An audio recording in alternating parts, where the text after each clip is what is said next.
Bonjour, je suis Séverine Gérard, diplômée en psychologie de l'Université de Paris 8 et je consacre cette vidéo aujourd'hui aux troubles paniques ou encore crise d'angoisse. Alors l'angoisse, c'est une réaction qui est tout à fait normale, c'est une émotion normale lorsqu'on se sent menacé ou encore en danger. Cette angoisse ne devient problématique que lorsque la réaction est tout à fait disproportionnée par rapport à la situation réelle. Elle est aussi problématique dans la mesure où elle interfère avec votre fonctionnement, c'est-à-dire que vous avez par exemple des réactions d'évitement par rapport à certains événements, certains lieux, certains endroits. Sa sévérité est variable en fonction des personnes et on considère que ça devient un trouble psychologique à partir du moment où ça dure plus de 6 mois. Alors quels sont les symptômes que l'on ressent lors d'une crise d'angoisse? Eh bien, ils sont assez nombreux, ils peuvent se manifester ensemble ou séparément. Mais la plupart du temps, on remarque que ces attaques de panique, ces crises d'angoisse, surviennent de manière tout à fait imprévisible, sont récurrentes aussi. Donc ce n'est pas une fois de temps en temps, ça peut arriver parfois même plusieurs fois dans la journée.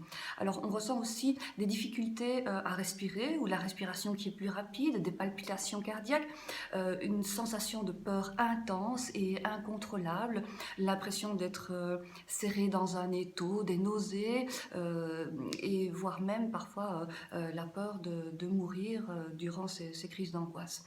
Alors les causes ne sont pas bien connues aujourd'hui, ou en tout cas elles n'ont pas une explication tout à fait rationnelle. Par contre, on peut mettre en avant certains facteurs qui augmentent le risque de développer cette pathologie, notamment le fait d'avoir vécu avec des personnes qui souffrent de ce trouble, donc des personnes dans votre famille en général, ou encore le fait d'avoir vécu des événements stressants pendant l'enfance, le fait d'être une femme aussi prédispose à ce type de problème, ou encore certaines modifications physiologiques au niveau du cerveau. Alors, il ne faut pas oublier non plus que certaines pathologies, psychopathologies, peuvent aussi engendrer ce genre de problèmes tels que par exemple le trouble bipolaire ou la dépression.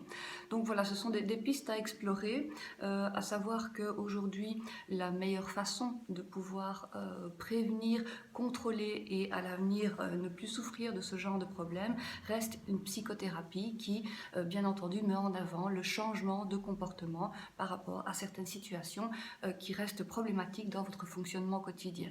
Si vous souhaitez de l'aide, si vous souhaitez des conseils ou des renseignements par rapport à ces troubles, c'est-à-dire ces crises d'angoisse ou ce trouble panique que vous ressentez, n'hésitez pas à m'envoyer un message ou à prendre un rendez-vous, je peux vous aider.